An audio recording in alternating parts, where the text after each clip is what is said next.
రైలు ticket కొంటారు కానీ రైలు ప్రయాణం మాత్రం చేయరు. ఇక్కడి గ్రామస్తులు కొద్దిసేపు ప్లాట్ఫామ్ పై కూర్చొని వెళ్తారు. వినడానికి ఆశ్చర్యంగా ఉందా? కానీ ఇది నిజం. వరంగల్ జిల్లా నెక్కొండ గ్రామంలో ఈ రైల్వే స్టేషన్ ఉంది. గతంలో అనేక రైళ్లు ఇక్కడ హాల్టింగ్ ఉండేవి. కరోనా తర్వాత హాల్టింగ్ ను నిలిపివేశారు. ఈ స్టేషన్ నుంచి ఆదాయం వస్తే హాల్టింగ్ ఇస్తామని రైల్వే అధికారులు చెప్పడంతో ఇక్కడి గ్రామస్తులు గ్రూప్ గా ఏర్పడి తక్కువ పడిన టికెట్లు కొనుగోలు చేస్తున్నారు. కానీ ప్రయాణం మాత్రం చేయరు. దీనిపై మరింత సమాచారం మా వరంగల్ ప్రతినిధి శ్రీకాంత్ అందిస్తారు. సాధారణంగా మనం రైల్లో ప్రయాణించాలంటే మాత్రం టికెట్స్ తీసుకుంటాం. కొంతమంది మాత్రం టికెట్స్ తీసుకోకుండా ప్రయాణం చేస్తారు. కానీ ఇక్కడ ఉన్నటువంటి గ్రామస్తులు మాత్రం టికెట్స్ తీసుకుంటారు కానీ ట్రైన్స్ మాత్రం ఎక్కరు. ఎందుకంటే ఇక్కడ ఉన్నటువంటి కొన్ని ట్రైన్స్ హాల్టింగ్ మూసివేస్తారనే నేపథ్యంలో కూడా ఇక్కడ కొంతమంది గ్రామస్తులంతా కలిసి ఒక గ్రూప్ ను క్రియేట్ చేసి ఇక్కడ ఈవినింగ్ టైం అదేవిధంగా మార్నింగ్ టైంలో వచ్చేటువంటి కొన్ని ట్రైన్స్ మాత్రం టికెట్స్ తీసుకుంటారు. తీసుకొని ఆ రైల్వేకి అయితే ఆదాయం సమకూర్చితేనే ఇక్కడ హాల్టింగ్ ఉంటుందని చెప్పి రైల్వే కొన్ని నిబంధనలు పెట్టిన నేపథ్యంలో వీరంతా కూడా టికెట్స్ అయితే తీసుకుంటారు కానీ కొన్ని ట్రైన్స్ మాత్రం ఎక్కని సిచ్యువేషన్ కనిపిస్తుంది. ఇదంతా మాత్రం నెక్కొండ స్టేషన్ పరిధిలో మాత్రం చోటు చేసుకొని చెప్పొచ్చు. మనతో కొంతమంది దీనికి సంబంధించిన గ్రామస్తులు వారిని అడిగి తెలుసుకుందాం. ప్రధానంగా అంటే మీరు చెప్పండి, అంటే ఎప్పటి నుంచి మీకు ఈ రైల్వే నిబంధనలు పెట్టింది, ఎప్పటి నుంచి టికెట్స్ తీసుకుంటున్నారు? దాదాపు 4 లక్షల జనాభా గల పెద్ద కాన్స్టిట్యున్సీ ఇది.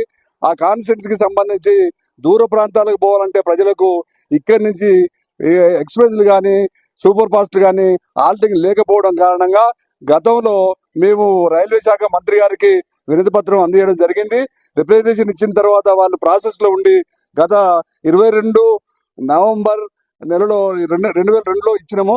దాని ప్రతిఫలమే మొన్న 30వ తారీఖు జనవరి 2024 రోజున హాల్టింగ్ ఇచ్చేయడం జరిగింది. ఇంటర్సిటీ ఎక్స్ప్రెస్ ఇక్కడ ఈ 30వ తారీఖు నుంచి ఆగుతా ఉన్నది. ఇంతమంది జనాభా ఉన్న దానికి మాకు ఇక్కడ హాల్టింగ్ కావాలని కోరడం జరిగింది. 5 ఎక్స్ప్రెస్లు అడిగినాము. ఒకటి శాతవాహన, 2వది ఇంటర్సిటీ, 3వది నవజీవన్, 4వది పద్మావతి, గౌతమి ఎక్స్ప్రెస్. ఈ 5 అడిగిన కారణంగా వాళ్ళు ఒకటి మాత్రం 30వ తారీఖు నుంచి హాల్టింగ్ ఇచ్చిండ్రు.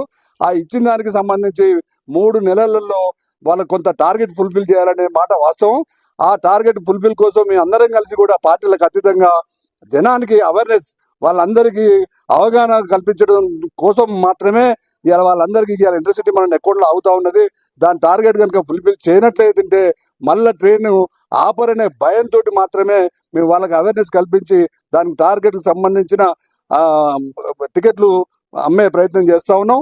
ప్రతి మండలంలో కూడా దీనికి సంబంధించి ట్రైన్ టైమింగ్స్ కానీ మిగతా వివరాలు కూడా వాళ్ళకి అందుబాటులో ఉంచుతున్నాం. ఇది మా పార్టీలకు అతీతంగా మనకు అందరూ కూడా కలిసి వస్తా ఉన్నారు. వాళ్ళందరికీ కూడా ధన్యవాదాలు. మీరు చెప్పండి, అంటే దాదాపుగా రోజు ఎన్ని టికెట్స్ కొంటారు? మేమంటే ఇక్కడ మేము టికెట్స్ కొనకూడదు కదండి, పబ్లిక్ వస్తూ ఉంటారు. పబ్లిక్ వచ్చినాక పబ్లిక్ అవేర్నెస్ తీసుకొస్తా ఉంటాం. ఏమైందంటే ఇంటర్సిటీ ఎక్స్ప్రెస్ వాళ్ళు 3 నెలలు టార్గెట్ ఇచ్చింది కాబట్టి ఆ టార్గెట్ మనం ఫుల్ఫిల్ కావాలి కాబట్టి వచ్చిన వాళ్ళందరికీ టికెట్ తీసుకోవాలని చెప్తాను. కొంతమంది టికెట్ లేకుండా పోయే పరిస్థితి ఉంటుంది కాబట్టి వాళ్ళతో కూడా టికెట్ కొనిపించి బండి ఎక్కించే పరిస్థితి తీసుకొస్తాను. అయితే దీనివల్ల ఏంటంటే మన ఫుల్ఫిల్ అయ్యి మన అవేర్నెస్ వచ్చి వాళ్ళు టికెట్ తీసుకొని పోతే ఏమైందంటే మనకు ఫ్యూచర్లో కూడా కొన్ని బండ్లు అడిగినాం కాబట్టి ఆ బండ్లు ఆగే అవకాశం ఉంటుంది కాబట్టి దానికోసం మీ అందరం ప్రయత్నం చేస్తాను. మీరు చెప్పండి, అంటే రోజుకు అంటే 100 టికెట్స్ ఉండాలి కామన్ గా. ఇక్కడ ఎంతమంది ఎక్కుతారు ప్యాసింజర్లు? ఇక్కడ అంటే చాలా ట్రైన్స్ ఉన్నాయి. కొత్తగా అయినటువంటి ఇంటర్సిటీ ఎక్స్ప్రెస్ కి మాత్రము వాళ్ళు డైలీ 50 టికెట్స్ వరకు అప్ అండ్ డౌన్ కలిసి 100 టికెట్లు పోవాలనే ఒకటి నిబంధన ఉంది. దాని ప్రకారం చాలా వరకు ప్రతిరోజు 50 కంటే ఎక్కువ మంది పబ్లిక్ పోతున్నారు. ఏదో ఒక సందర్భంలో కనుక 2, 3, 4 తక్కువ పడ్డప్పుడు మేమే టికెట్ తీసుకొని మేము కూడా స్వయంగా ప్రయాణం చేస్తున్నాం. ప్రయాణం చేసి మళ్ళీ మేము తిరుగు ప్రయాణం రావడం జరుగుతూ ఉంది. అది ఆ విధంగా టికెట్ కొని ఈ యొక్క ట్రైన్ మన హాల్టింగ్ ను కంటిన్యూ చేస్తాం. తాత్కాలికంగా ఇచ్చినటువంటి హాల్టింగ్ ను కంటిన్యూగా ఎప్పటికి ఉండే విధంగా కూడా మేము ఇక్కడ అందరి అఖిలపక్షం ఆధ్వర్యంలో ఏకగ్రీవంగా ఇక్కడ అందరం కలిసి అవేర్నెస్, ప్రజల అవేర్నెస్ తీసుకొచ్చుకుంటూ ముందుకెళ్తూ ఈ యొక్క కార్యక్రమాన్ని తీసుకుపోతున్నాం అన్నట్టు. దాదాపు అంటే ఎన్ని ట్రైన్స్ ఇంకా హాల్టింగ్ ఉన్నాయి, ఇంకెన్ని కావాలని మీరు అడిగారు? యాక్చువల్ అయితే కరోనా కన్నా ముందు ఇప్పుడు ఆగే ట్రైన్స్ కన్నా ఇంకా 4 ట్రైన్స్ అడిషనల్ గా ఉండే. ఆ ట్రైన్స్ రద్దు చేసిన కరోనా నెపంతో. కరోనా తర్వాత మళ్ళీ ఆ ట్రైన్స్ పునరుద్ధరించలేదు తిరిగి. కరోనా తర్వాత అవి రాలేదు మళ్ళీ.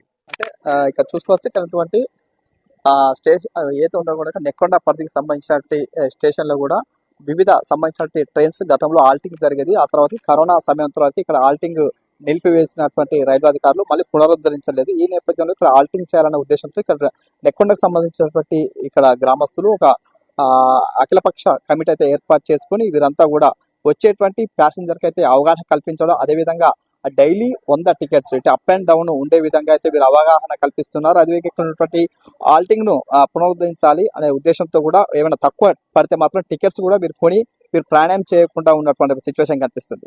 Over to studio.